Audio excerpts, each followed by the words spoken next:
네, 반갑습니다. 저는 김초롱이고 이 과목은 갈라디아서 우리 공부하는 시간이죠. 이번 학기 두 번째 시간인데 오늘 갈라디아서 3장 10절부터 하는 날이에요. 그래서 우리 갈라디아서 3장 10절 함께 읽고 시작하도록 하겠습니다. 네, 갈라디아서 3장 10절 무릇 율법 행위에 속한 자들은 저주 아래 있나니 기록된 바 누구든지 율법 책에 기록된 대로 온갖 일을 항상 행하지 아니하는 자는 저주 아래 있는 자라 하였음이라. 아멘. 율법 행위에 속한 자라는 말은 율법 행위, 율법의 행위라는 것은 바로 이 할례당들과 같은 사람들을 말한 거고, 기본적으로 이거는 다 유대인들 전체를 가리키는 말이에요. 그래서 율법 행위에 속한 자라는 사람들은 이제 또 이 정확하게 번역하면 제가 여기 책에 223페이지에 놨는데, 율법 행위로 붙어인 자들이 많으면 많을수록 그들 모두는 다 저주 아래 있다. 그렇게 돼 있어요. 그래서 여기에서는 이제 뭐뭐 하는 사람이 많으면 많을수록이라는 그런 표현이 헬라어에서는 사용되었는데, 이제 성서공회에서 번역할 때 그거를 좀 축약해서 그냥 번역을 한 것 같아요. 몸으로 붙어있는 사람들이란 거는 지난주에 한번 설명드렸죠. 그 어떤 출생의 근원, 출생의 근원을 나타내는 전치사가 거기에 쓰였다고. 그래서 224쪽에 보시면은 제가 거기 좀 정리를 해놨는데, 2장 12절에 할례자들이란 말이 할례로부터 태어난 자들, 그죠? 그런 뜻이고, 또 3장 7절에 믿음으로 말미암은 자들, 믿음으로 태어난 자들, 9절에도 믿음으로 말미암은 자들, 똑같은 표현이 또 나왔는데 마찬가지로 믿음으로부터 태어난 자들. 또 여기 3장 10절에 무릇 율법 행위에 속한 자들, 그죠? 무릇 율법 행위로부터 인 자들, 태어난 자들, 그런 뜻입니다. 그들은 다 저주 아래에 있다, 이렇게 얘기하는데요. 이제 율법 아래에 있는 자들은요, 사실은 다 이 저주 아래에 있는 거예요. 그래서 갈라디아서에서 4장 5절 한번 찾아볼까요? 율법 아래에 있는 자들이란 말이 나오는데, 율법 아래에 있는 자들을 속량하시고 이렇게 말할 때, 율법 아래에 있는 자들, 이 사람들이 누굽니까? 율법 아래에 있으면 뭐 좋을 것 같아요. 결과적으로 다 저주 아래에 있다. 왜 그런지 바로 이제 설명 나옵니다. 또 4장 21절 아래가 내려가면, 갈라디아서 4장 21절에 보면은 내게 말하라 율법 아래 있고자 하는 자들아. 그래서 율법 아래 있기를 원하는 자들, 이런 표현이 나와요. 그래서 율법 아래에 있는 자들은 유대인들을 말한 거고, 물론 율법 아래에 있기를 원하는 자들은 뭐겠어요? 이방인으로서 할례당의 그런 꾀임에 속아 넘어가서 할례를 받고 율법 아래 있기를 원하는, 즉 갈라디아 교회 성도들인데 지금 할례를 받으려고 하는 그런 사람들을 가리키는 것이라고 볼 수가 있겠습니다. 그러면 왜 율법 아래 있으면 저주 아래 있는 사람들이 되는 거냐? 왜 저주 아래 있는 게 되는 거냐? 거기에 대한 해답을 한번 성경으로 찾아보겠습니다. 신명기 27장으로 가는데요. 신명기 27장 26절.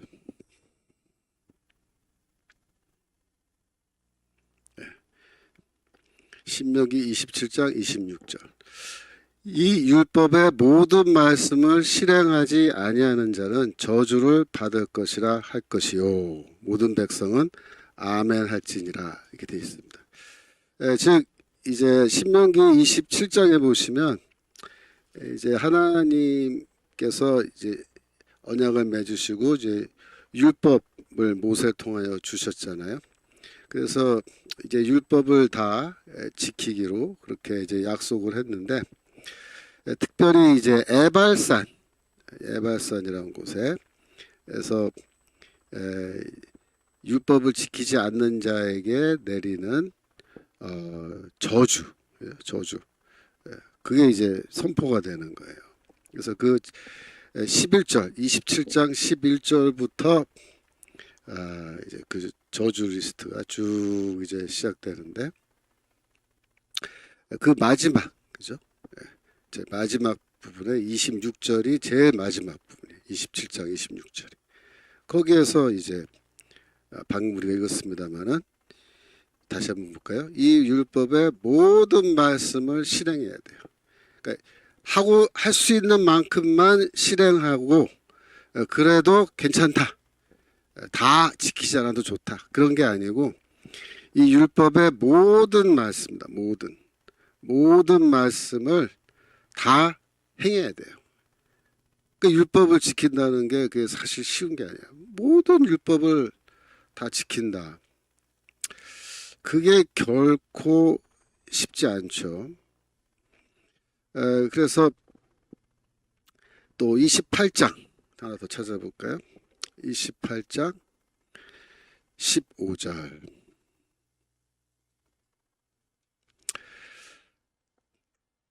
내가 만일 내 하나님 여호와의 말씀을 순종하지 아니하여 내가 오늘날 내게 명하는 그 모든 명령과 규례 이렇게 되어 있습니다. 이 모든이란 말이 중요해요. 모든 명령과 규례, 그러니까 율법에 있는 모든 명령과 규례를 다 지켜 행하지 아니하면 이 모든 저주가 내게 임하고 내게 미칠 것이다. 그래서 이 율법을 다 지켜야 돼. 다 지켜야 돼. 내가 선택해서 나는 요거 지키겠다. 그렇게 할 수가 없습니다. 이건 선택이 아니고 의무예요. 필수고. 그러니까 율법에 대한 모든 규정 이거를 다 지켜야 돼. 그 다 지키지 않으면 어떻게 되냐? 그러면 하나님의 저주를 받는데 어떤 저주를 받는 거냐? 그 저주 리스트는 28장 20절부터 구체적으로 그 안에 좀 내려가면 되죠. 20절부터. 예. 그래서 이 저주 리스트가요 굉장히 길어요. 28장이 마지막 절이 68절인데 그 20절에서 68절까지가 몽땅 다 저주 리스트예요. 21절 한번 볼까요? 그러면 예를 들면은 21절 그 아래 내려가서 보시면 어떤 저주가 있는 우리 몸에 연병에 들게 하사 22절 폐병과 열병과 상함과 학질과 항제와 풍제와 썩는 재앙으로 너를 치시리니 예, 이 재앙들이 너를 따라서 너를 진멸한다. 살벌하죠. 예. 이 뭐 병을 앓는데 이 별의별 질병 리스트가 이게 다 나와요. 그래서 우리 27절로 내려가면은 이 저주 리스트의 27절 여호와께서 애굽의 종기와 치질과 괴업분과 괴창으로 너를 치시니 내가 치료함을 얻지 못할 것이다. 그래서 불치병 다 불치병 치료할 방법이 없는 불치병으로 너를 치시는데 그게 하나님의 저주다. 또 28절 너를 미침과 눈먼과 경심증으로 치신다. 그래서 이 정신병으로 치세요. 그래서 이 경심증이라는 것도 정신병을 말합니다. 미치는 것도 마찬가지고. 그 다음에 30절로 내려가면은 포도원을 심었으나 내가 그 과실을 쓰지 못할 것이요. 그래서 농사를 지어봐야 뭐 양을 쳐봐야 그 노동의 열매가 있어야 될 거 아니에요. 노동의 열매가 없다는 거예요. 그게 하나님의 저주예요. 죽어라 하고 일만 하는데 뭐 아무것도 거두어가는 게 없다. 38절 내려가면은 내가 많은 종자를 등에 심을지라도 메뚜기가 먹음으로 거둘 것이 저일 것이요 내가 포도를 심고 다스릴지라도 벌레가 먹음으로 포도를 따지 못하고 포도주를 마시지 못할 것이며 등등. 그 열매, 노동의 열매가 없는 것. 그것도 하나님의 저주 리스트예요. 그 다음에 또 어떻게 되냐면은 48절로 들어가요. 48절. 내가 줄이고 목마르고 헐벗고 모든 것이 핍절한 중에 여호와께서 보내사 너를 치게 하실 대적을 섬기게 될 것이니 그가 철멍에를 내 목에 메어서 필경 너를 멸할 것이라. 그래서 이 적들이 쳐들어와서 이 농사지은 거 다 뺏어가고 그리고 우리 백성들 목에 철멍에를 매게 해서 아주 죽을 고생 하는데 심지어 어떤 상황이 벌어지느냐 53절 내려가면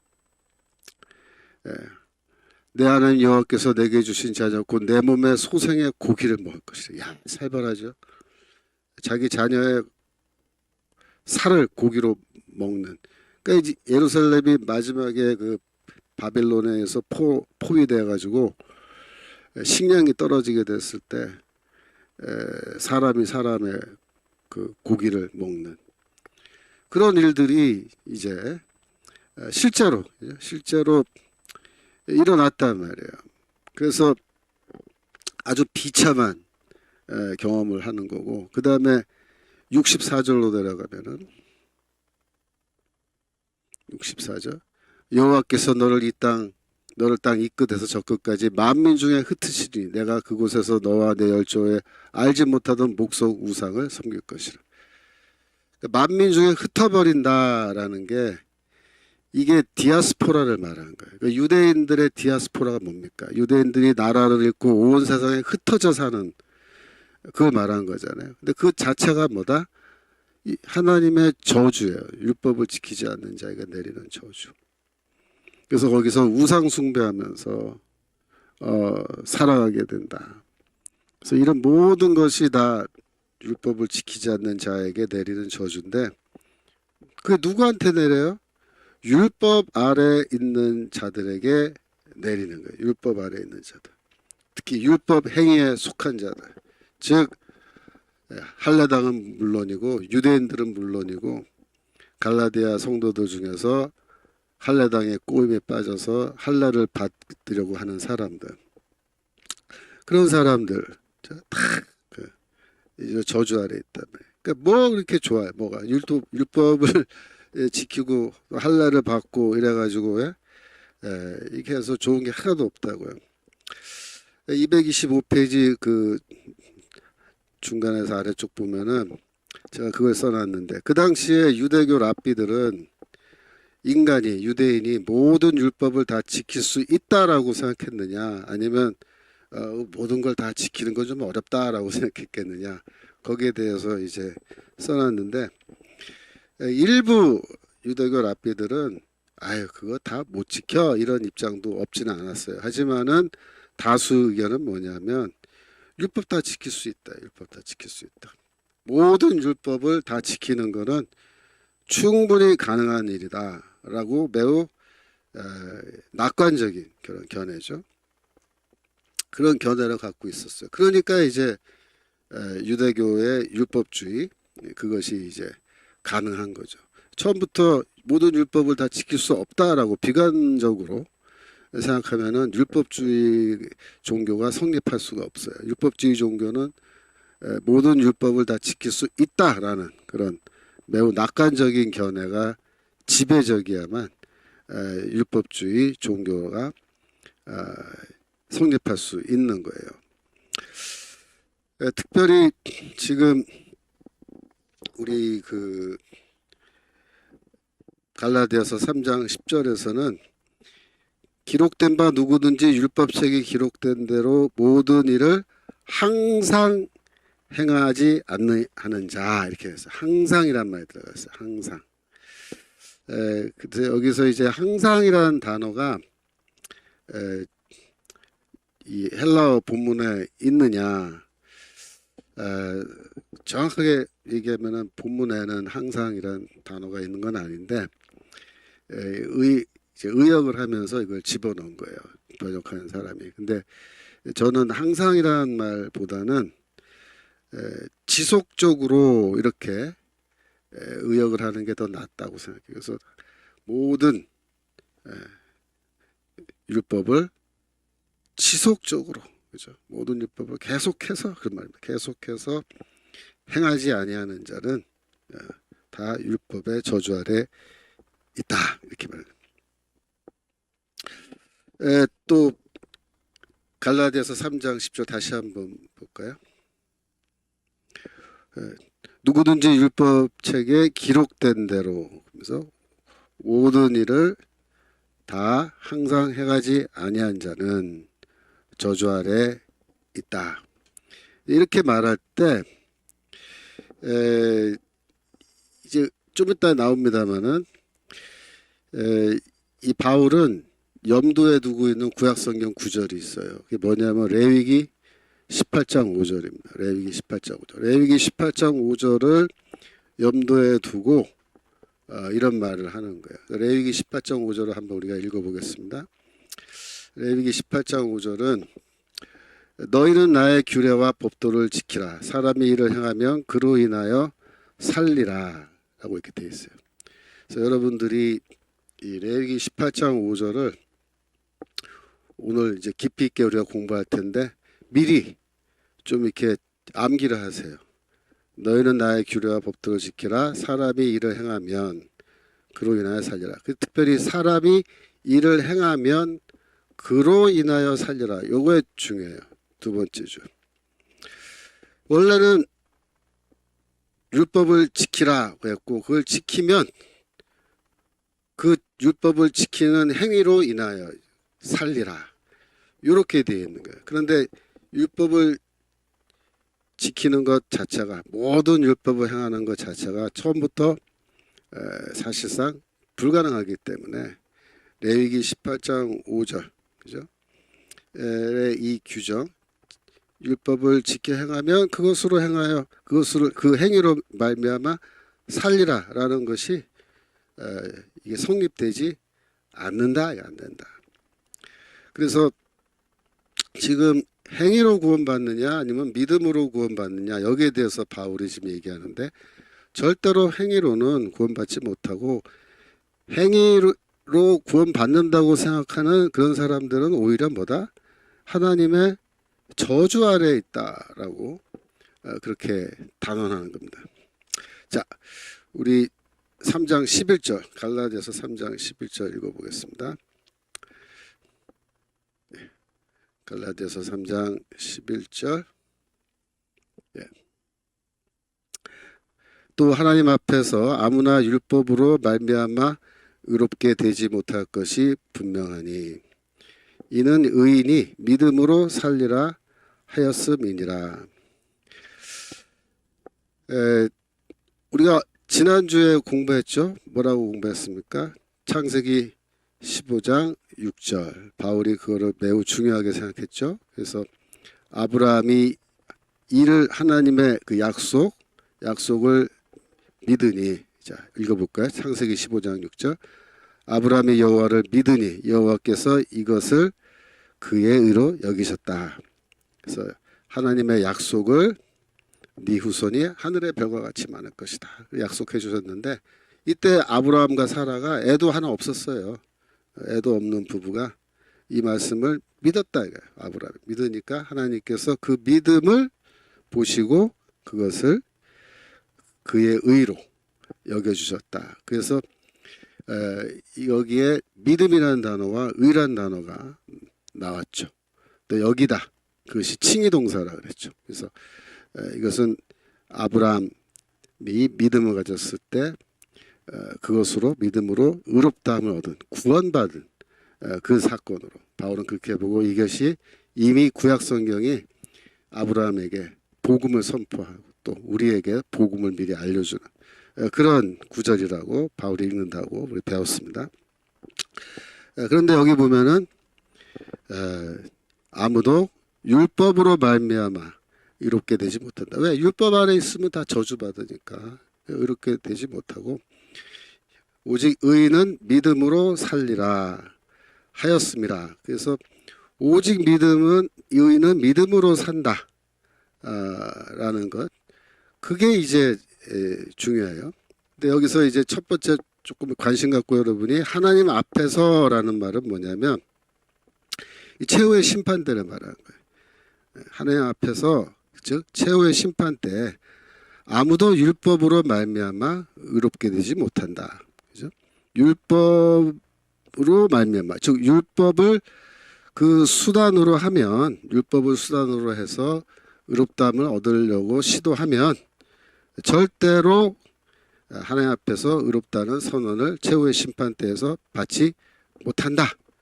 바울이 이렇게 말해요. 그러면서 의인은 믿음으로 살리라 라는 이 말씀을 구약 성경에서 인용하는데, 이게 하박국서 2장 4절을 인용한 겁니다. 그래서 우리 하박국서 2장 4절 보겠습니다.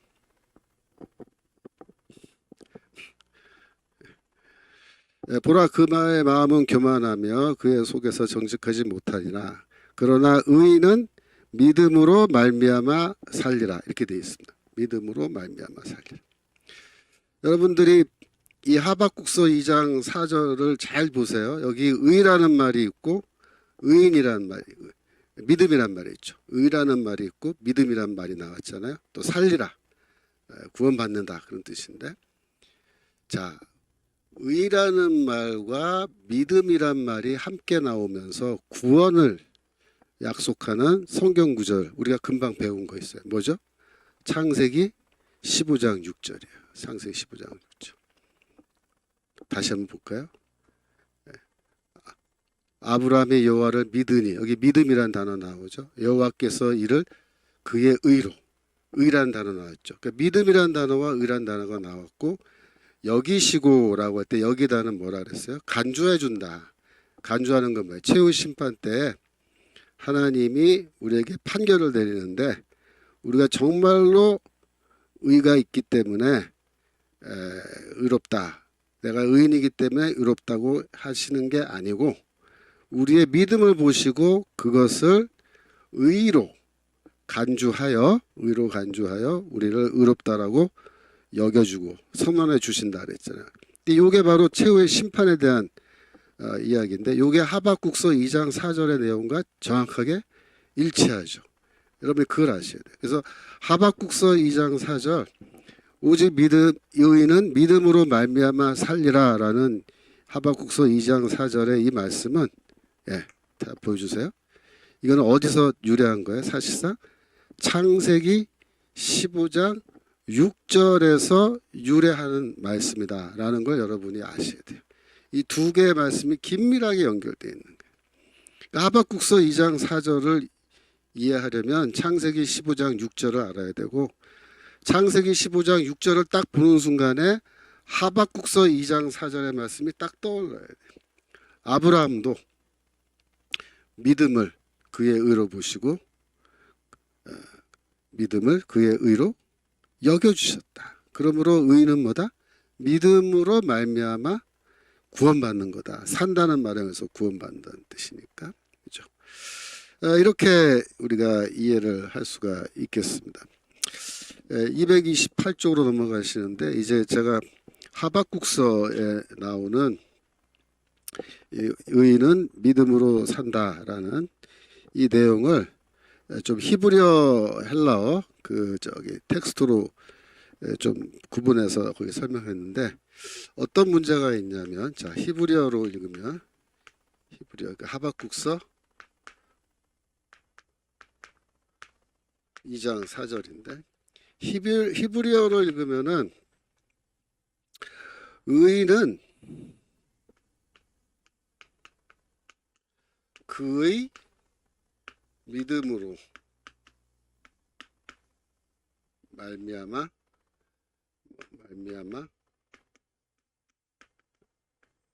살리라, 이렇게 돼 있어요. 그다음에 헬라어로 읽으면 의는 나의 뭐 여기서 믿음으로라는 말은 사실 성립이 안 되죠. 왜냐하면 이 나가 누구예요? 그 하나님이거든요. 하나님이시라면 여기서 하나님의 믿음이란 말은 말이 안 되죠. 그러니까 이때 이제 믿음이라는 단어는 여기서 믿음이라는 단어는 다 피스티스, 영어로 말하면 피스티스라는 단어인데 헬라어로 피스티스는 두 가지 뜻이 있다 그랬죠. 하나는 뭐예요? 믿음이라는 단어 뜻도 있고 두 번째 신실함이라는 뜻도 있단 말이에요. 그래서 이때는 나의 믿음으로라고 번역이 어렵고 나의 신실함으로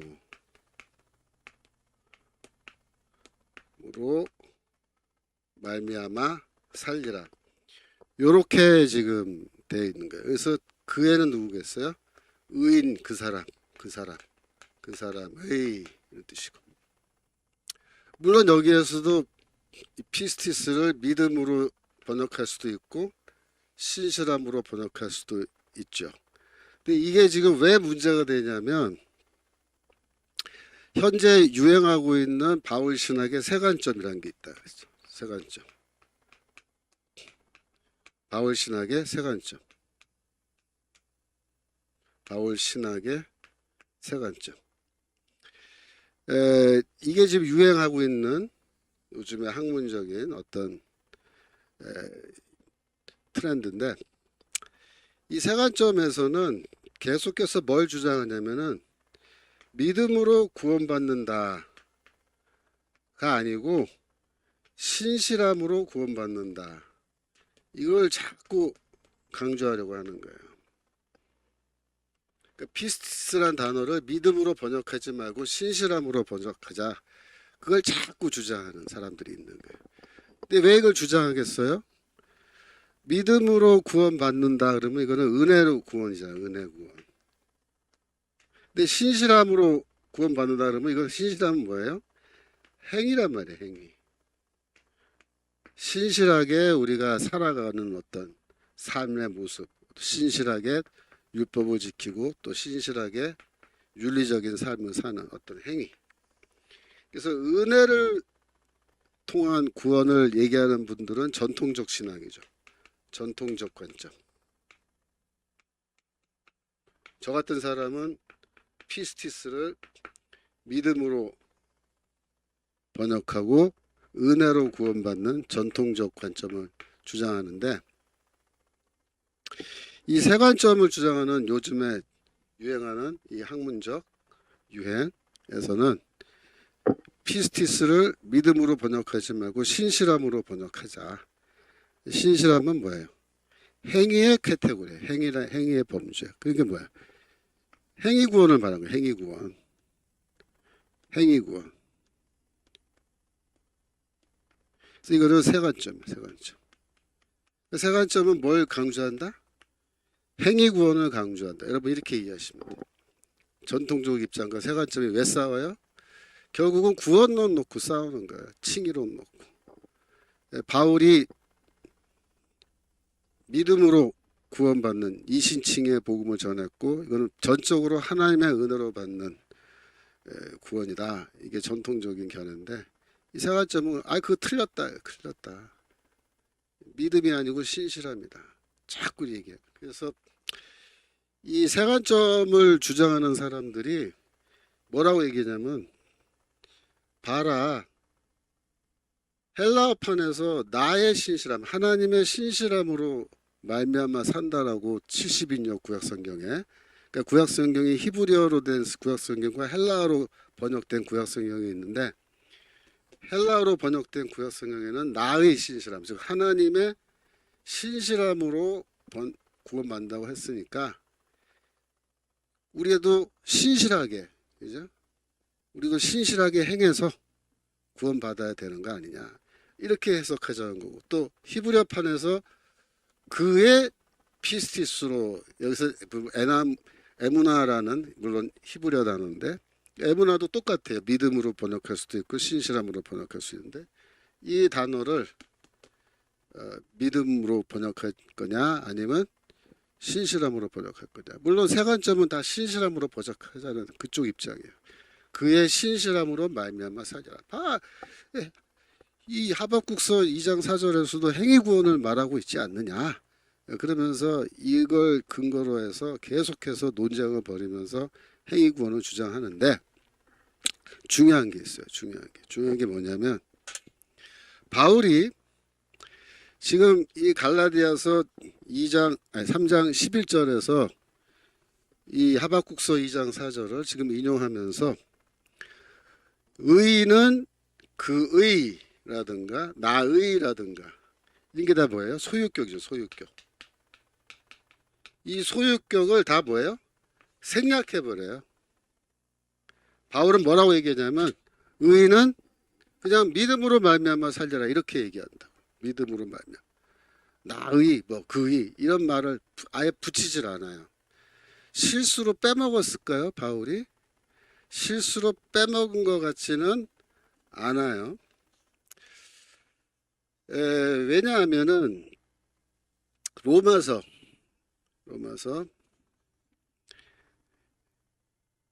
1장 17절 로마서 1장 10절 복음에는 하나님의 의가 나타나서 믿음으로 믿음에 이르게 하나니 기록된 바 여보세요. 오직 의는 믿음으로 말미암아 살리라 똑같이 돼 있죠. 갈라디아서 3장 11절과 똑같은데 거기도 보세요.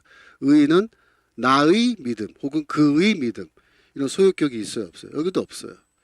갈라디아서에도 없고 로마서에도 없어요. 그러니까 이거는 뭘 나타내냐면 바울이 이 소유격을 실수로 빼먹은 게 아니라 의도적으로 빼버렸다는 거예요. 의도적으로. 왜 빼버렸을까요?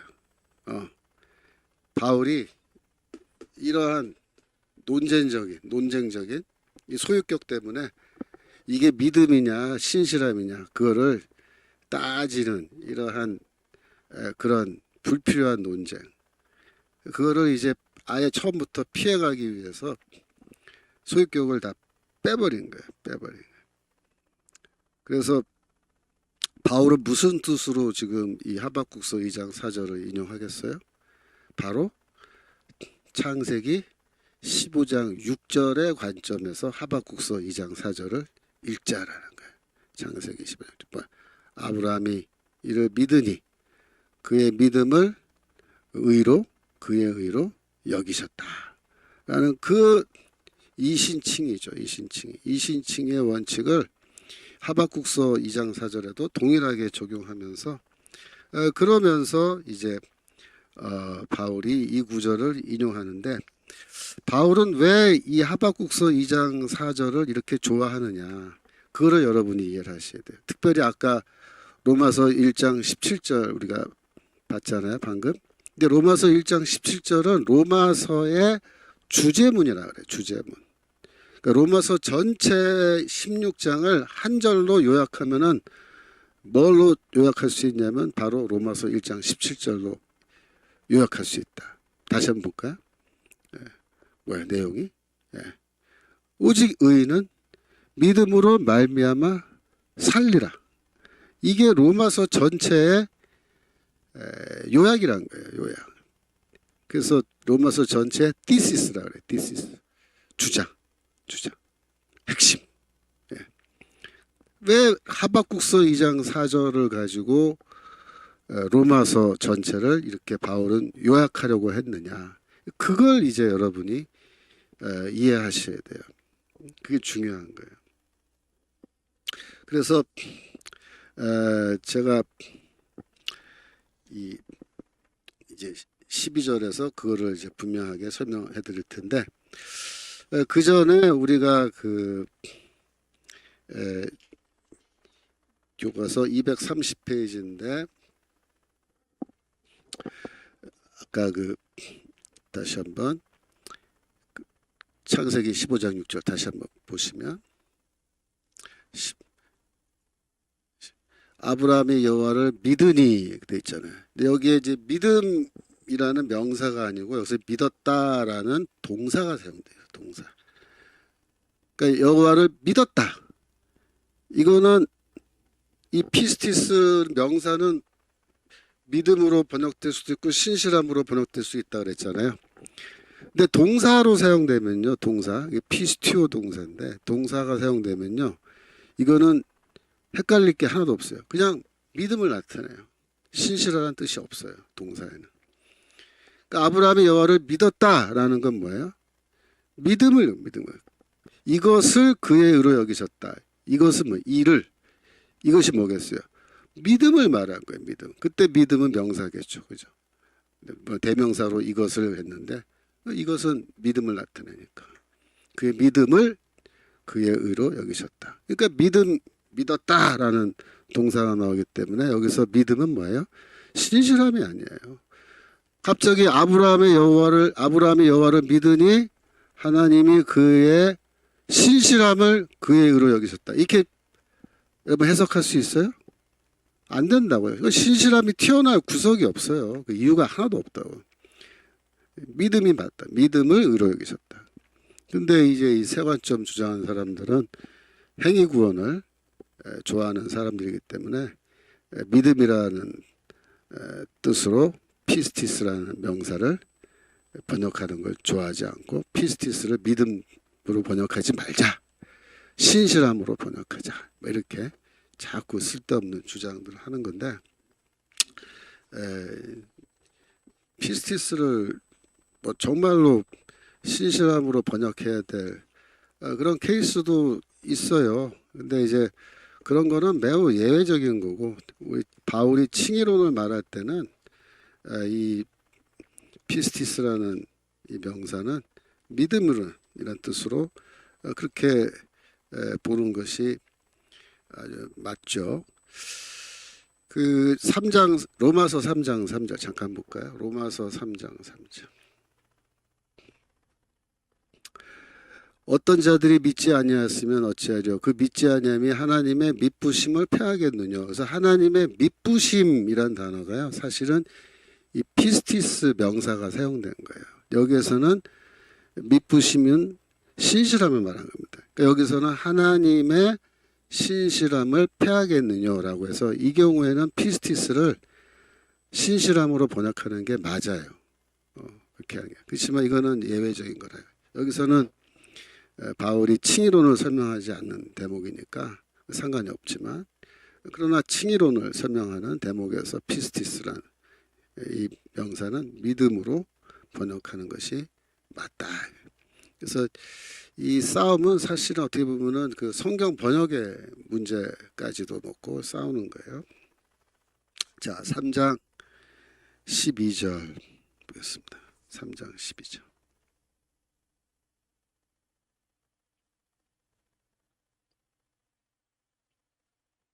갈라디아서 3장 12절. 네. 율법은 믿음에서 난 것이 아니라 이를 행하는 자는 그 가운데서 살리라 하였느니라. 율법은 믿음에서 난 것이 아니라, 즉 율법은 믿음에서 유래한 게 아니라, 율법과 믿음은 서로 각각 같은 범주에 속하지 않고 서로 배타적인 거다, 그런 뜻입니다. 그런데 여기에서 이를 행하는 자는 그 가운데서 살리라 이렇게 되어 있는데, 자, 이거를 제가 한번 칠판에 써서 설명을 해드릴게요. 지금 우리가 갈라디아서 3장 11절과 12절을 지금 공부하고 있는데, 갈라디아서 3장 11절에서는 하박국서 2장 4절을 인용하고 있죠. 그래서 하박국서 2장 4절은 뭐예요? 의인은 믿음으로 말미암아 살리라 라는 건데요. 그 다음 갈라디아서 3장 12절에서는 바울이 어떤 구절을 여기서 지금 인용하고 있냐면 레위기 18장 5절을 인용하고 있는 거예요. 레위기 18장 5절은 뭐예요? 사람이 그것들을 행하면, 그것들은 뭐예요? 율법 규정이에요. 율법 규정. 규정들을 행하면 그것들로 말미암아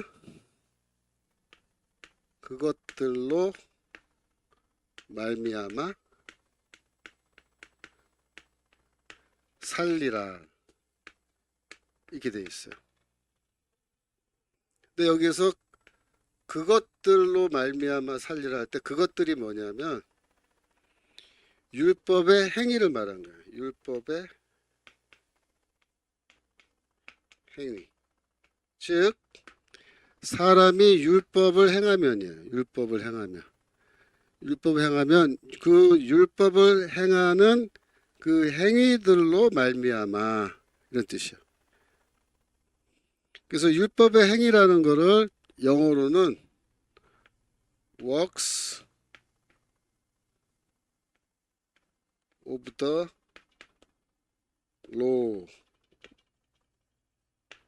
이렇게 works of the law라고 얘기를 하고, 여러분들이 로마서나 갈라디아서에 보면은 바울이 뭐라고 얘기하냐면 율법의 행위로는 절대로 우리가 의롭다 하심을 받지 못한다, 이 말을 여러 번 반복하죠. 율법의 행위로는 뭐 안 된다, 그죠?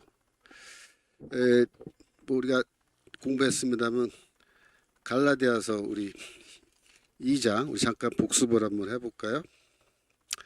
갈라디아서 2장 16절. 잠깐. 사람이 의롭게 되는 것은 율법의 행위에서 난 것이 아니요. 그죠? 율법의 행위란 말 나오죠, 여기. 또 그 아래 보면은 우리가 율법의 행위에서 아니고 그리스도를 믿음으로 의롭다함을 얻으려 합니다. 그 다음에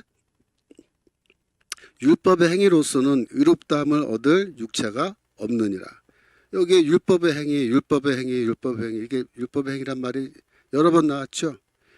근데 여러분, 이 율법의 행위라는 말이 율법의 행위로 의롭다함을 얻는다라는 이 말이 어디서 유래하냐면 바로 레위기 18장 5절에서 나온 말이에요. 이게 다. 여기 보시면 사람이 율법을 행하면 그것들로 말미암아 살리라. 즉 율법을 행하는 그 행위, 율법의 행위로 말미암아 살리라, 이렇게 되어 있단 말이에요. 여기에서 보면 하박국서 2장 4절과 레위기 18장 5절을 그러니까 비교를 해보면 재밌는 게 여기도 살리라가 있는데 여기도 살리라가 있다. 살리라. 이게 무슨 말이냐면은 이 두 개가 다 구원에 대한 이야기야. 어떻게 하면 인간이 구원받을 수 있느냐. 레위기 18장 5절은 율법의 행위로 산다, 의롭다함을 받는다, 그 말이죠. 하박국서는 믿음으로 산다, 그죠?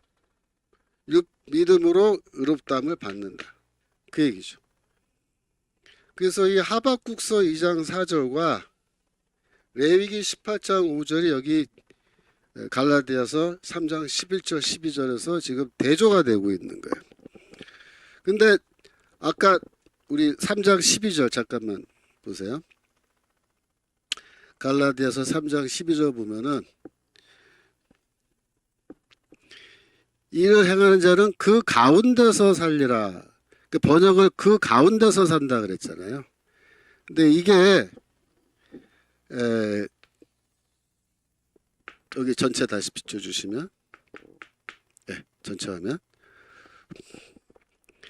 여기 그것들로 말미암아 살리라라는 요 부분이 원래 레위기 18장 5절에 이건데 내용인데 이게 헬라어로 읽으면요. 전치사 in 영어의 in에 해당하는 n이라는 전치사가 사용됐어요. 그래서 영어 성경이나 헬라어 성경에서 이거는 뭐뭐 안에서라는 뜻으로 주로 많이 이제 번역이 되는데 이 경우에는 뭐뭐 안에서란 뜻이 아니고 이때는 뭐예요?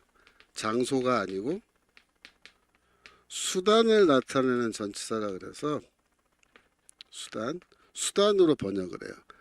뭐뭐를 가지고 뭐뭇을 수단으로 하여 이런 뜻입니다. 그것들 즉 율법의 행위를 그 수단으로 하여 구원받는다 이런 뜻이에요. 근데 이제 이거를 갈라디아서 번역하는 저 대한성소공회 갈라디아서 번역하는 분이 이 구절이 레위기 18장 5절에서 왔다라는 거를 잘 모르고 그것들로 말미암아 이렇게 번역을 했어야 되는데 이걸 실수를 했어요. 솔직히 말하면. 그래서 그것 안에서 그 안에서 그 가운데서 살리라. 그 가운데서 살리라. 이게 말이 안 되는 소리. 그 가운데서가 아니고 그것들로 말미암아 살리라. 이렇게 번역해야 돼. 그것들로 말미암아 살리라. 이건 아시겠죠? 그래서 이 두 가지가 지금 갈라디아서 11장과 13장 11절과 12절에서 이 두 개의 구절이 지금 대조되고 있습니다. 하나는 레위기 18장 5절, 하나는 하박국서 2장 4절인데 바울은 매우 의도적으로 굉장히 그 목적을 가지고 지금 이 두 개의 구절을 여기에서 대조하고 있는 거예요. 대조가 어느 게 맞는 거냐, 그 대조하는 겁니다. 그래서 레위기 18장 5절이 이게 원래 성경의 제일 앞쪽에 그죠? 창세기, 출애굽기 그다음에 레위기니까 성경 앞쪽에 나오는 거고요. 하박국서 2장 4절은 저 뒤쪽에 나오죠. 그죠? 뒤쪽에 소선지 나오는데 바울은 지금 이 두 개의 성경 구절이 구약 성경에 나타나는 두 개의 구원의 길이다 이렇게 지금 소개를 하고 있는 거예요. 구약 성경에 지금 두 개의 구원의 길이 제시되어 있다라는 거예요. 첫 번째 뭐냐면 레위기 18장 5절에 이거는 뭐야? 사람이 율법을 행하면 그것들로 말미암아 즉 율법을 지키는 율법의 행위로 말미암아 구원받는다 라는 이런 구원의 길이죠. 첫 번째 길입니다. 첫 번째 길. 그런데 이거 하나만 있으면은 뭐 모르겠는데 구약 성경에 또 다른 구원의 길이 나타나 있어요. 두 번째 길은 아니다 이거예요. 사람이 율법을 행해서 율법을 지키는 율법의 행위로 의롭다 하심을 받는 게 아니고 사람은 믿음으로 말미암아 산다. 믿음으로 말미암아 의롭다 하심을 얻는 거다. 라는 또 다른 구원의 길, 두 번째 구원의 길이 여기에 제시되어 있어요. 그래서 여러분들이 이걸 보시고 정확하게 이제 이해를 하셔야 되는데 여러분들이 만약에 구약은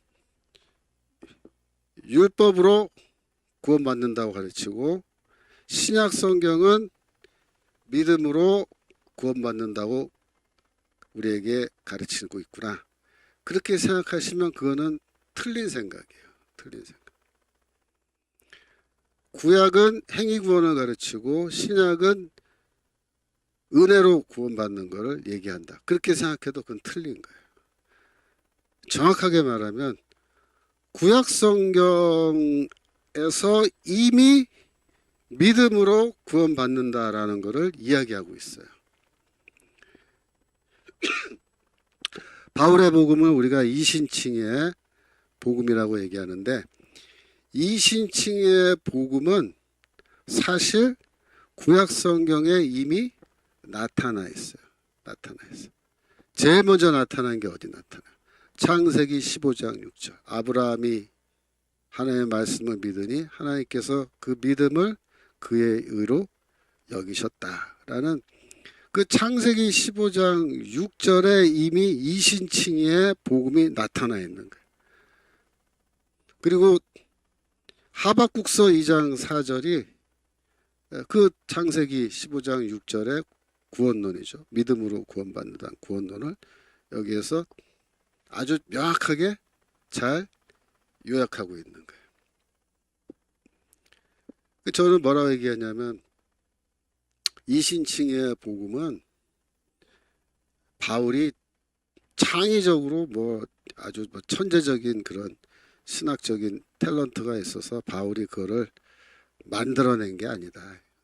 바울이 만들어낸 게 아니고 이건 뭐냐? 구약 성경에 이미 다 있는 거다. 이신칭의 칭의론, 이신칭의 복음. 창세기 15장 6절에 이미 나와 있잖아요. 하박국서에도 있고 또 우리가 나중에 살펴보겠습니다만은 이사야서에도 이미 다 나타나 있어요. 이사야서에도.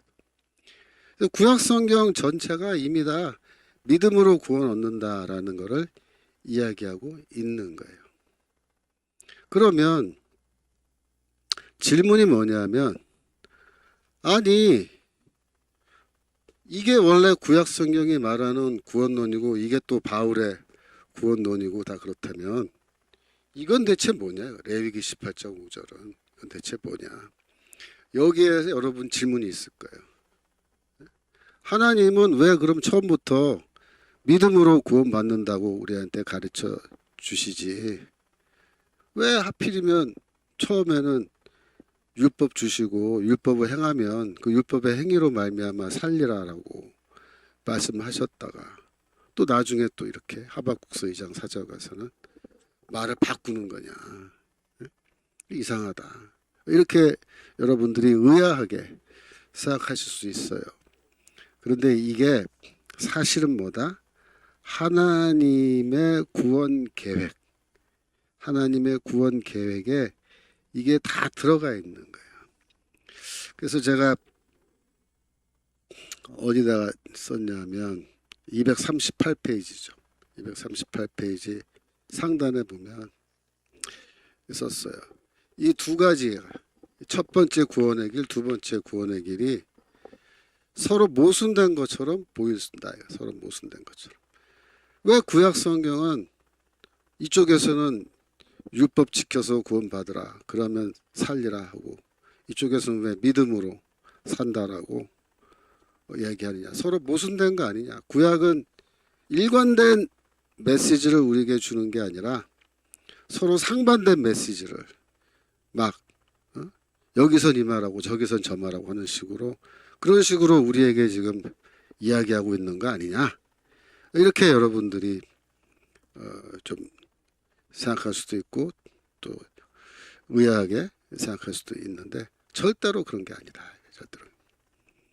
얼핏 보면 이 두 가지가 모순된 것처럼 보여요. 모순된 것처럼. 서로 다른 얘기하고 있는 것처럼 보이는데 구약 성경 전체를 놓고 우리가 찬찬히 살펴보면 이 두 가지의 말씀이 서로 전혀 모순되지 않아요.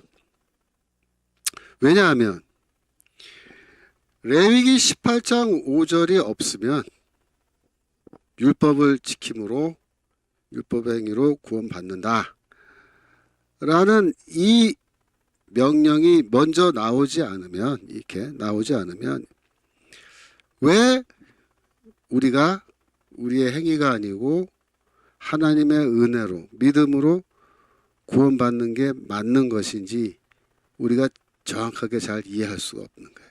이게 있어야 은혜로 주시는 믿음으로 통하여 우리가 받는 구원이 왜 진짜 구원인지 우리가 제대로 깨닫게 된다.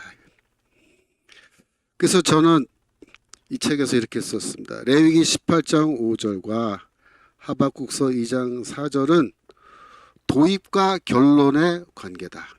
이게 도입이고 이게 결론이다. 레위기 18장 5절이 도입이고 하박국서 2장 4절이 결론이다. 이것은 조연과 주연의 관계다. 이게 조연이고 이게 주연이래. 이 조연은 이 주연이 빛나게 해주는 역할을 하는 거예요. 레위기 18장 5절이 있어야 하박국서 2장 4절이 더 큰 빛이 난다. 두 구절은 구약 성경에 있는 두 개의 구원의 길인데 이 두 개의 길은 갈림길이 아니고 하나로 연결되는 길이다. 이게 중요해요. 길이 이렇게 가는데 이 두 개로 갈라지는 이런 길이 아니라 레위기 18장 5절과 하박국서 2장 4절은 두 개로 갈라지는 그런 종류의 두 개의 구원의 길이 아니고 이게 아니고 어떻게 되느냐 하나로 연결된 길이다. 이런 식으로. 그래서 이게 레위기 18장 5절이라면 이게 하박국서 2장 4절의 구원의 길. 이게 연결돼 있어요. 연결돼 있어요. 마치 옛 언약이 없으면 새 언약이 있을 수 없고, 그렇죠? 그렇잖아요. 옛 언약이 있어야 새 언약이 있는 거죠. 옛 언약과 새 언약은 이렇게 연결돼 있단 말이에요. 연결돼 있다. 옛 언약의 기초 위에 새 언약이 서 있는 것과 같다. 하나님은 모순된 두 개의 길을 제시한 것이 아니고 깊은 뜻을 갖고 섭리 가운데서 인간이 스스로 자신의 한계와 무력함을 깨닫고 하나님만 바라보며 그의 은혜를 간절히 간구하는 모습으로 서 있게 만든다. 이게 무슨 말이냐면 레위기 18장 5절은 야 이거 율법인데 너 이거 다 지켜. 다 지키면 축복받고 다 지키면 그 율법을 지키는 행위로 말미암아 너희는 살아. 구원받을 거야. 이렇게 얘기하는 거예요. 그러니까 인간이 율법을 그럼 지키려고 한번 열심히 노력하겠죠. 그죠? 노력하는 거예요. 유대인들이 어떻게 했어요? 랍비들이 율법 막 가르치고 유대인들도 막 율법 지키려고 막 죽으려고 노력하고 그죠? 노력 다 했단 말이에요. 그런데 그렇게 해봤더니 어떻다는 거예요? 해봤더니 안 되더라, 안 되더라, 안 되더라. 그거는 안 되더라. 그걸 안 된다라는 것을 깨닫는 순간에 인간은 뭘 깨닫는다 그랬어요? 여기 지금 자신의 한계성, 리미티드니스. 아, 인간은 한계가 있는 존재구나. 인간이 아무리 노력하고 내가 결심하고 의지 갖고 결단하고 해도 내가 한계가 있구나. 그 다음에 무력함, 파워리스니스. 인간의 능력이 한계가 있고 나는 무력하구나. 나는 능력이 없다. 모든 율법을 다 지키는 것은 그건 우리의 능력 밖의 일이구나. 라는 거를 깨닫게 되는 거예요. 근데 이걸 깨닫는 게 뭐냐 하면 내가 죄인이라는 것을 깨닫는 거예요. 내가 죄인이라는 것을. 그래서 레위기 18장 5절이 있어야 뭘 깨달아요? 내가 죄인이라는 걸 깨달아요. 내가 죄인이라는 걸. 이거 없으면요. 이거 못 깨닫는 거예요.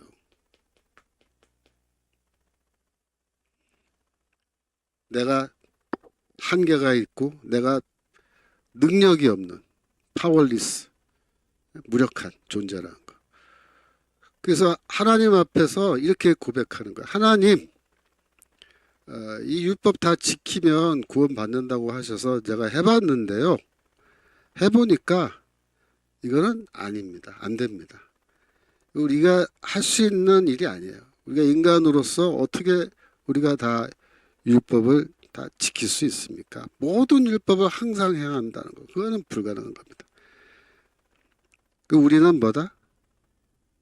나는 하나님 앞에서 죄인이다. 라는 거를 고백하는 거예요. 내가 율법을 기준으로 판단했을 때 내가 뭐 수만 번 다 지키고 딱 한 번 내가 못 지켰다. 그런 게 아니고 내 머리털보다 더 많은 나의 죄 이렇게 얘기하잖아요. 우리가 내 머리털보다 더 많은 내 죄. 수없이 반복하면서 우리가 율법을 어기는, 율법을 지키는데 실패하는 우리 자신.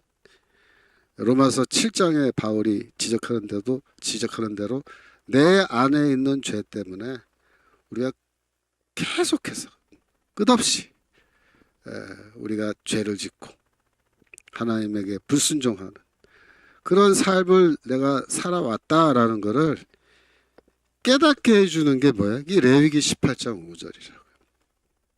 그래서 레위기 18장 5절은 우리를 어떻게 만들어요? 하나님 앞에 무릎 꿇게 만들어요. 무릎 꿇게. 그래서 뭐라고 고백하는? 하나님, 저는 죄인입니다. 내 능력으로, 나의 노력으로, 내 행위로 제가 저 자신을 구원할 수 없습니다. 하나님의 최후의 심판대 앞에 섰을 때 저희는 다 유죄고 저희는 다 하나님의 진노를 받아 죽을 수밖에 없는 죄인입니다. 그러니 하나님, 이 율법의 행위가 아니라 하나님의 은혜로 우리가 구원받을 수 있는 새로운 구원의 길을 열어주세요. 그렇게 기도하는 겁니다. 그래서 하나님이 그 길을 열어주셨을 때 누굴 통해서? 메시아를 통해서 열어주셨을 때 그 구원을 기다리고 있다가 이제 하나님이 드디어 하나님의 은혜 구원의 길을 우리에게 주시는구나 라는 걸 깨닫고 그것을 온 마음으로 그 하나님의 복음을 받아들이게 하는 거예요. 받아들이게 하는 거예요. 그 역할을 누가 해요? 레위기 18장 5절. 이것을 행하라. 율법을 행하라. 그리하면 그 율법의 행위로 말미암아 너희가 살리라 라는 그 구절이에요. 그 말씀이에요. 자, 그래서 우리가 갈라디아서 4장 24절 함께 미리 한번 공부해 보겠습니다. 갈라디아서 4장 24절. 3장 24절. 갈라디아서 3장 24절. 이같이 율법이 우리를 그리스도에게로 인도하는 모학 선생이 되어 우리로 하여금 믿음으로 말미암아 의롭다함을 얻게 하려 함이라 되죠. 자, 율법이 왜 우리를 그리스도에게로 인도하죠? 뭐 율법에 그리스도에 대해서 설명이 나옵니까? 자세하게? 그런 거 아니라고요. 근데 왜 바울은 율법이 우리를 그리스도에게로 인도한다라고 말할까요? 바로 이거예요. 이거. 율법은 레위기 18장 5절로 요약되는데 이것을 행하라. 그리하면 그 행위들로 말미암아 살리라 라는 그 명령. 그죠? 그래서 우리가 열심히 율법을 지키려고 했으나 결국은 다 실패하고 우리의 무력함과 우리의 한계성을 깨닫고 내가 하나님 앞에서 죄인이라는 것을 깨닫고 그리고 나서 어떻게 해요? 하나님을 향해서 바라보면서 하나님의 은혜와 자비를 구하는 거예요. 그게 뭐예요? 하나님의 메시아를 기다리게 하는 거예요. 하나님이 메시아를 보내주시면 하나님의 은혜의 구원, 자비의 구원을 우리에게 주시겠구나 하는 그 메시아를 향해서 우리가 마음을 다해서 기다리게 하는, 왔을 때 그 받아들이게 하는 그런 마음의 자세를 만들어주는 거예요. 바울은 율법이라는 것은 우리에게 어떤 기능을 하느냐? 율법은 한마디로 말해서 죄를 깨닫게 하는 그런 기능을 해준다 이렇게 얘기해요. 로마서 3장 20절. 로마서 3장 20절. 그러므로 율법의 행위로 그의 앞에 의롭다 하심을 얻을 육체가 없네. 여기도 율법의 행위란 말 나왔죠. 이게 레위기 18장 5절에서 나온 거예요. 율법으로는 죄를 깨달으며 율법의 행위로 하나님 앞에서 의롭다 하심을 얻을 육체가 없다. 이거는 뭐예요? 바울이 정면으로 레위기 18장 5절을 부정하는 겁니다. 사실상. 왜? 레위기 18장 5절이 율법의 행위로 살리라 이렇게 돼 있잖아요. 하나님 앞에서 살리라. 산다는 말은 뭐야? 의롭다 하면 없는다. 근데 바울이 레위기 18장 5절 정면으로 부정하면서 뭐라 하냐면, 그러면 왜 레위기 18장 5절의 명령을 우리에게 하셨느냐? 이유는 뭐냐? 율법으로 통하여 우리로 하여금 죄를 깨닫게 하려고 이렇게 얘기하죠. 율법은 우리가 죄가 무엇인지를 깨닫게 도와줍니다. 율법은 이것은 죄다, 저것은 죄가 아니다, 그걸 설명해 주는 거죠. 알려주는 거죠. 그래서 율법은 죄에 대한 지식을 우리에게 준다. 그렇게도 말하는데, 이것만 알면 안 돼요. 하나 더 알으셔야 돼. 율법으로는 죄를 깨닫게 함이라. 이 말은 뭐냐면, 율법은 우리에게 왜 주셨느냐? 내가 죄인이란 것을 깨닫게 하려고 하나님께서 율법을 주셨다. 이 얘기입니다. 율법으로는 죄를 깨닫게 한다. 그 말은 더 깊은 뜻이 뭐예요? 뭐 이거는 죄고 저건 죄다. 그걸 알게 하는 것도 물론 기지만, 더 깊은 뜻은 율법을 주심으로 내가 죄인이라는 것을 깨닫게 하시려고 하나님이 율법을 주셨다. 그래서 이 레위기 18장 5절과 하박국서 2장 4절은 서로 대립하는, 서로 모순되는 구원의 길이 아니고, 이것이 먼저 선행을 하고 이걸 통해서 내가 죄인이란 것을 깨달으면은, 결국 이 죄인들은 믿음으로 구원받는구나 라는 것을 깨닫고 받아들이는 그 길로 가게 만드는 거예요. 그래서 이 두 개의 구약 성경에 두 개의 구원의 길이 나타나는데, 이것이 절대로 서로 반대되는 게 아니고 서로 연결되는 길이다라는 것을 여러분이 아셔야 됩니다.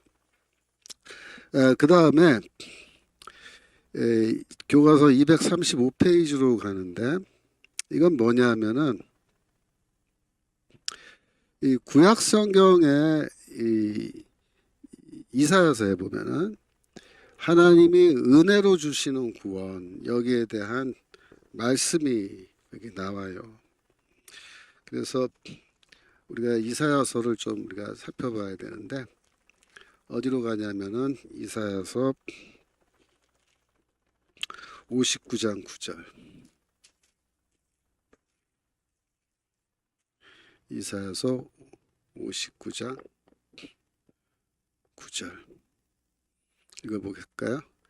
그러므로 공평이 우리에게서 멀고 의가 우리에게 미치지 못한즉 우리가 빛을 바라나 어둠뿐이여 밝은 것을 바라나 캄캄한 가운데 행함으로. 여기서 공평이라고 지금 되는데 그게 뭐냐면 정의라는 거예요. 정의가 우리에게서 멀고 의가 우리에게 미치지 못한다. 그래서 이때 의는 뭐예요? 원래 율법을 지키면 율법을 지키는 행위로 말미암아 우리가 의를 획득하게 되는 건데, 근데 우리가 율법을 다 지킬 수가 없기 때문에 우리에게 의가 없다는 거예요. 의는 우리로부터 저 멀리 있다. 저 멀리 있다. 그 말은 뭐예요? 내가 의가 없다. 나에게 의가 없다. 그런 말이에요. 그래서 11절 내려가서 11절. 우리가 고음같이 부르짖으며 비둘기같이 슬피우며 공평을 바라나 없고 또 정의를 바라나 없고 구원을 바라나 우리에게서 멀도다 되어 있는데, 인간의 모습을 나타내는 거예요. 인간의 모습. 우리가 왜 고음같이 울면서 또 비둘기같이 슬피 울어요? 우리에게 의가 없다. 의가 없다. 네. 레위기 18장 5절에서 사람이 그것을 행하면 그것으로 말미암아 살리라 그랬잖아요. 근데 이 구절을 약간 변형시킨 게 뭐냐면 신명기 6장 25절이에요. 신명기 6장 25절 잠깐 볼까요? 신명기 6장 25절. 6.25. 6.25라고 생각합니다. 신명기 6.25. 우리가 그 명하신 대로 이 모든 명령을 우리 하나님 여호와 앞에서 삼가 지키면 그것이 곧 우리의 의로움이니라 그랬죠. 그것이 우리의 의다. 그러니까 율법을 지키면 그 결과 어떤 결과가 나요? 나에게 의가 생긴다는 거예요. 우리의 의는 뭐야? 나의 의로 바꿀 수 있죠. 내가 그 명하신 대로 이 모든 명령을 내가 지키면 그것이 곧 나의 의다. 그래서 이 의를 뭐라고 부르냐면 율법으로부터 오는 의, 이렇게. 율법으로부터 오는 의. 아까 이사야서 59장 11절. 이사야서 59장 11절에 곰 얘기랑 비둘기 얘기 나오죠. 우리가 곰같이 부르짖으며 비둘기같이 슬피 울며 정의를 바라나 없다. 없다. 율법을 행하면 그것이 나의 의가 되는데 율법을 다 지키지 못했잖아요. 그러니까 나의 의가 없단 말이에요. 의가 없어요. 의가 없어. 의가 있으면 구원 받는데 의가 없으니까 구원은 뭐야? 저 멀리 있다. 구원 못 받는다. 그 다음 12절.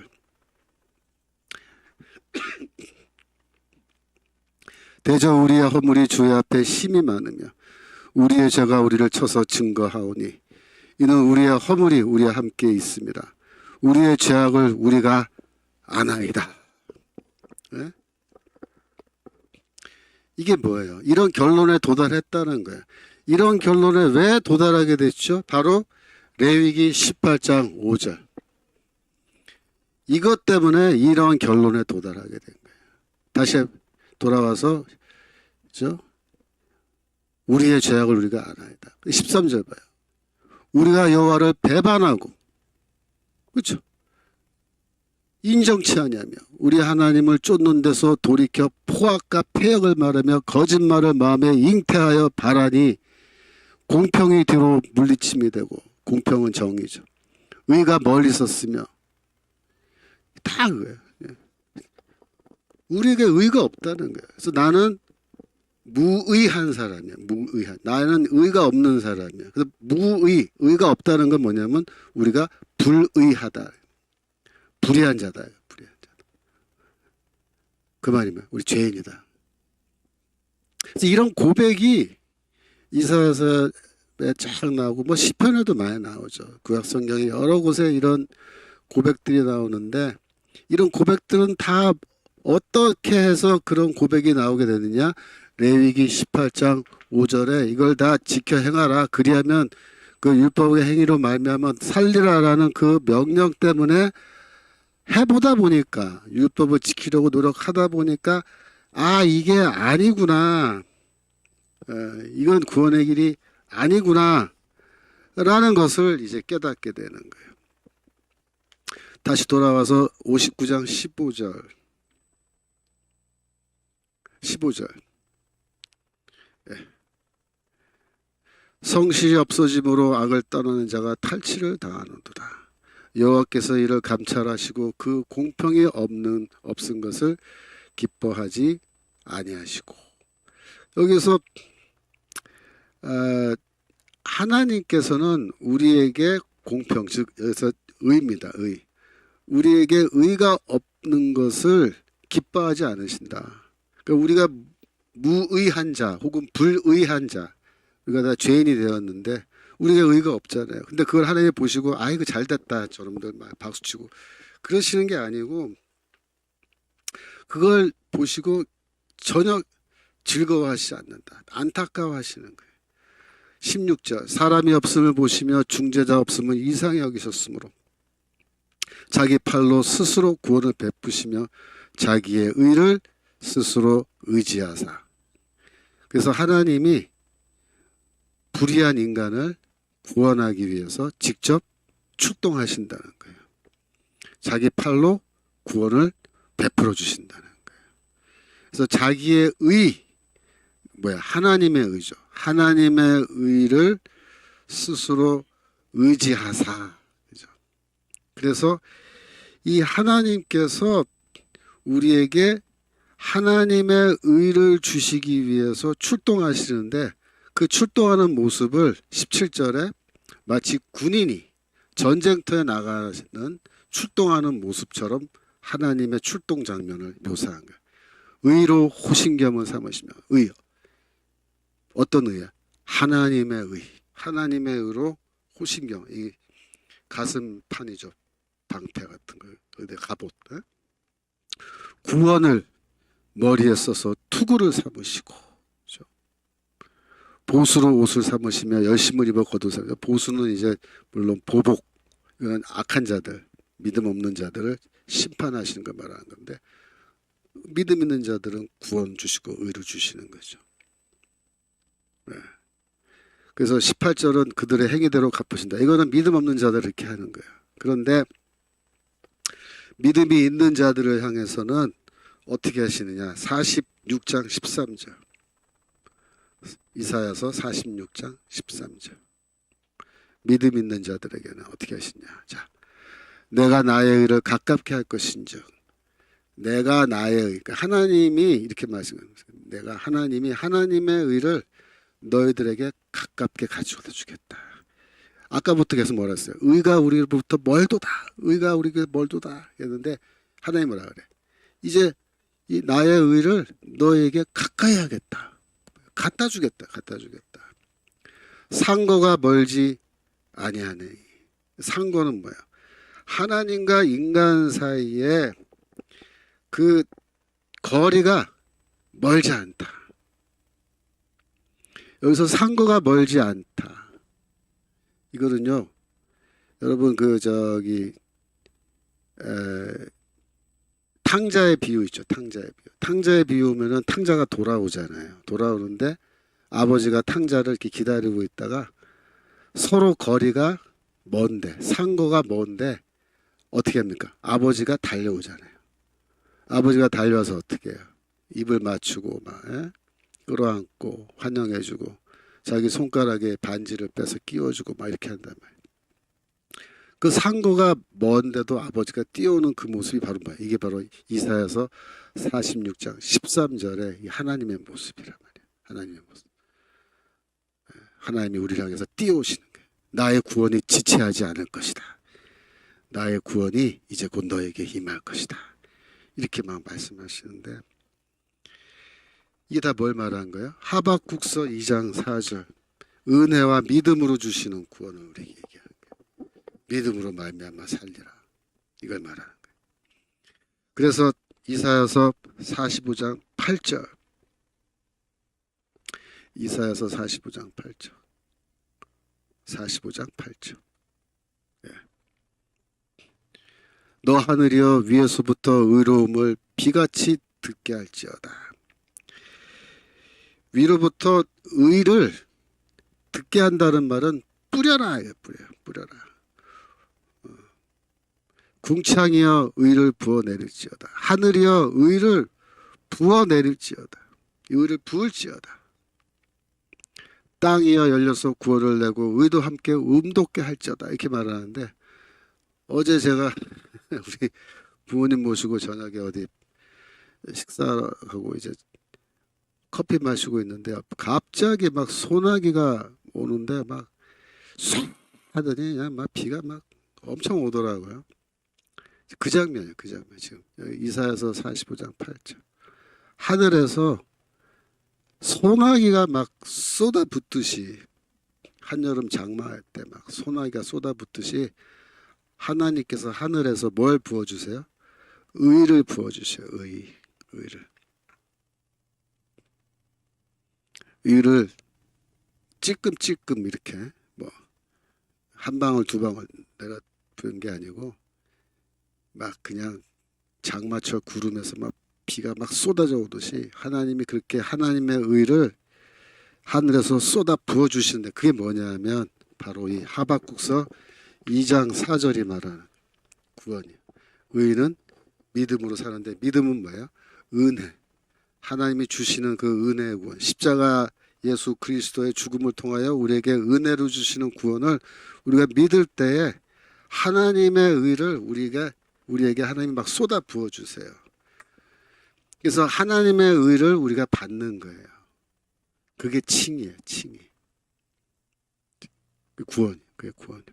그러니까 이사야서가 지금 그 얘기 하는데 이 모든 이 하나님의 은혜의 구원, 그죠? 이 은혜의 구원을 누구를 통해서 그러면 이렇게 의를 비 오듯이 쏟아 부어 주시는 거냐? 그걸 아셔야 돼요. 그거를. 누굴 통해서? 고난받는 주의 종을 통해서. 고난받는 주의 종. 이사야서 53장 10절부터 볼까요? 이사야서 53장 10절. 여호와께서 그로 상함을 받게 하시기를 원하사 질고를 당케 하셨은즉 그 영혼을 속건 제물로 드리게 이르면. 자, 하나님은 주의 종이 상함을 받게 하세요.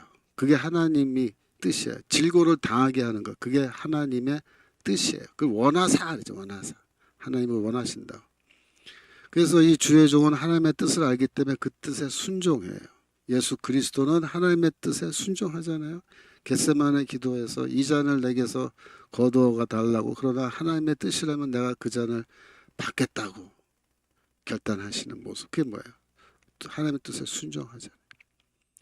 자기의 영혼, 자기의 생명을 속건 제물로 드린다 그랬는데 그 다음 11절 보세요. 11절 보시면 그가 자기 영혼의 수고한 것을 보고 만족할 것이라. 나의 의로운 종이 자기 지식으로 많은 사람을 의롭게 하며 또 그들의 죄악을 친히 담당하리로다. 그래서 이 주의 종이 그들의 죄악, 백성들의 죄악을 친히 담당한다라는 게 어깨에 짊어진다는 뜻인데, 이거는 레위기 16장에 나오는 속죄, 대속죄 일에 그 속죄 제물인 두 번째 염소가 백성들의 죄를 지고 광야로 나간다 그랬어요. 광야로 나간다.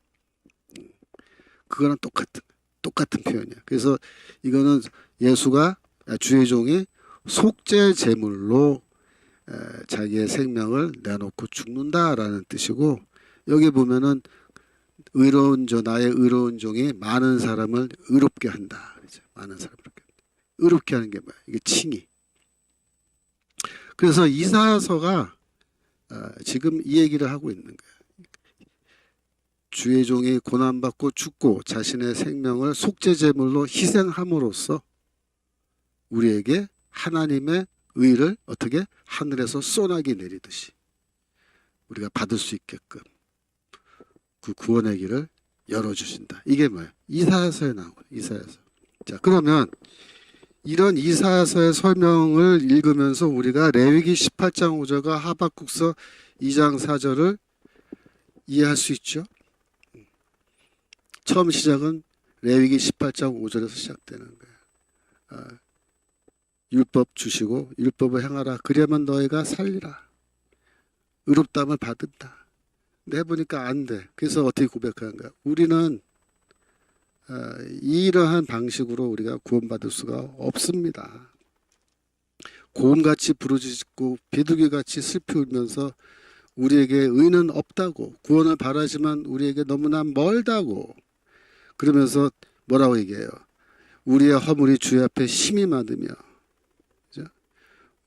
우리의 죄악을 우리가 아나이다. 이렇게 고백하게 만든다. 우리가 죄인이라는 것을 깨닫겠다. 하나님이 율법을 왜 주셨어요? 레위기 18장 5절의 명령을 왜 내리셨어요? 이거 지켜서 나 의인이다. 나 같은 의인이 세상에 둘도 없다. 예? 이런 교만함에 빠져가지고 하나님의 은혜로 주시는 구원, 메시아가 왔는데도 메시아 딴 필요 없어요. 우리는 이미 다 의가 있는데 이렇게 생각한다. 유대인들이 잘못된 거예요. 바울도 원래 그런 사람이었잖아요.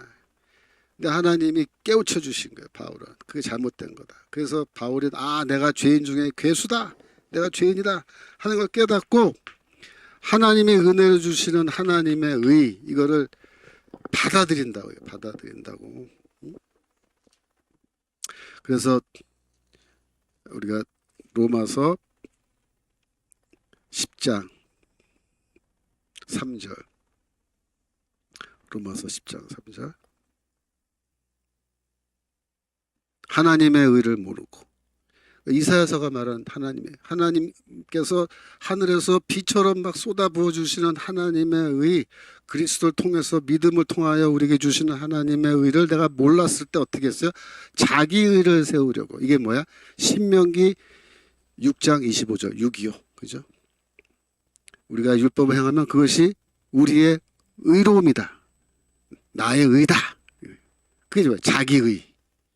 내가 자기 의를 세우려고 힘써 그리스도를 통해서 주시는 하나님의 의에 복종하지 않았다. 그에 핍박하고 다녔다, 그 얘기죠. 근데 알고 보니까 잘못된 길이다. 그래서 나는 뭐다? 하나님의 의를 받아들인 거야. 하나님의 자기 의를 버리는 거야. 자기 의라는 건 처음부터 없었어요. 무슨 자기 의가 있어? 인간은 다 곰처럼 물고 비둘기같이 슬피 울면서 우리의 죄가를, 내 죄가를 내가 압니다라고 하나님 앞에 고백하는 게 그게 제대로 된 인간이에요.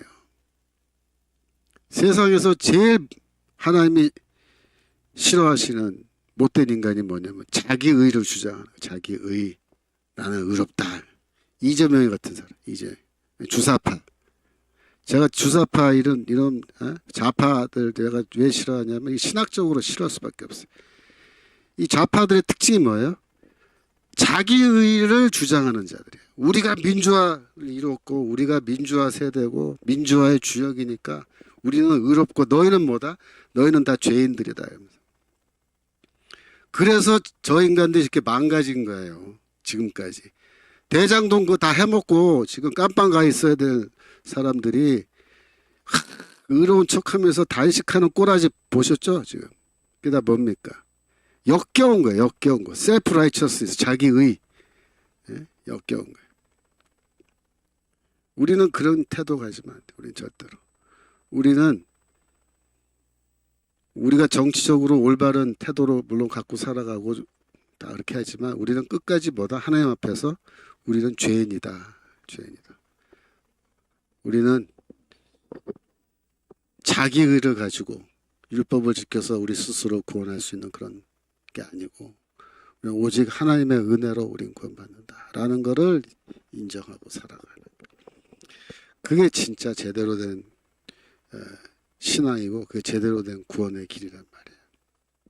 그래서 여러분들이 갈라디아서 3장 11절 12절 오늘 공부했는데 이게 굉장히 어려운 구절이에요. 사실 제가 지금 이 시간에 말씀드리는데 제가 사실 오늘 이걸 좀 녹화하고 가요. 왜냐하면 이번 주 수요일에 학교 사경회 때문에 제가 거의 빠질 수가 없어서 오늘 녹화합니다. 그래서 오늘 저기 댓글 여러분들이 많이 쓰셨는데 제가 반응 못한 거는 그런 뜻이에요. 그러니까 이해해 주시고 제가 다음 주일에는 직접 댓글 보면서 또 수업하겠는데 갈라디아서 3장 11절 12절 오늘 공부했죠.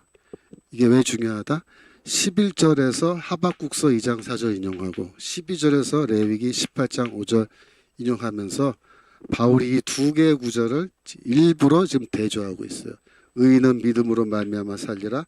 사람이 율법을 행하면 그것들로 말미암아 살리라. 왜 이거를 대조하냐 이렇게. 네? 앞뒤 구절에. 의도가 있어요. 의도. 바울의 의도. 그걸 여러분이 이해하셔야 돼요. 의도는 뭐다? 구약에 있는 두 개의 구원의 길을 지금 바울이 설명하는 거다.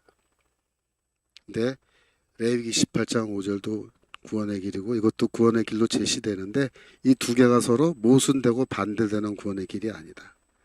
이거는 하나로 연결된 길이야. 하나로 연결된 길. 그래서 첫 번째보다 레위기 18장 5절에서 출발하는 거예요. 해보면 안 된다. 우리가 죄인이란 걸 깨닫고 결국은 이것이 제대로 된 구원의 길이란 것을 확실하게 깨닫게 되는 거죠. 그래서 바울은 율법의 행위로는 인간이 절대로 의롭다함을 얻지 못한다. 레위기 18장 5절을 부정하는 말을 계속해서 하는 거예요. 이게 원래는 하나님의 의도는 이걸 구원의 길로 제시한 게 아니고 이거는 일부러 하나님이 한번 그쪽으로 우리를 몰아넣은 거예요. 그래서 우리가 죄인이란 걸 깨닫게 하시는 거예요. 그래야 하박국서 2장 4절에 은혜로 주시고 믿음으로 받는 이 구원이 얼마나 소중하고 귀한 것인지를 우리가 깨닫고, 그렇죠? 우리가 하나님 앞에 섰을 때 바리새인과 세리의 비유에 있는 것처럼 바리새인처럼 자기 의에 도취돼 가지고 하나님 앞에서 건방 떠는 그런 인간이 아니라 세리처럼 저는 모든 율법 다 못 지켰습니다. 저는 정말 죽을 수밖에 없는 죄인입니다. 라는 것을 고백하면서 하나님의 은혜로 주시는 것, 하나님의 자비, 하나님의 자비를 주시는 구원, 그거를 겸손하게 기다리면서 하나님만을 바라보면서 하나님만이 나의 소망이고 하나님만이 나의 구원의 길이라는 것, 그걸 인정하면서 마음속으로 심령이 가난한 자가 되어서 하나님의 주시는 구원을 감사함으로 받아들이는 그런 인간으로 우리를 세워주시는 겁니다. 여러분이 그런 의도로 바울이 지금 갈라디아서 3장 11절과 12절에서 하박국서와 레위기의 이 말씀을 인용하고 있다라는 것, 그거를 이해하십니다. 그걸 이해하시면 오늘 핵심을 다 깨달으신 거예요. 아시겠죠? 약간 좀 설명 못한 부분이 몇 가지 있는데 그거는 다음 주에 제가 돌아와서 그거 조금 더 보충 설명하고 다음 13절로 나가도록 하겠습니다. 자, 기도하고 마치겠습니다. 자, 기도합시다. 하나님 아버지, 구약 성경에 두 개의 구원의 길이 있다는 것을 배웠는데 이 하나님의 말씀을 통하여 하나님의 깊으신 뜻, 하나님의 구원의 섭리를 저희가 이해할 수 있도록 도와주시옵소서.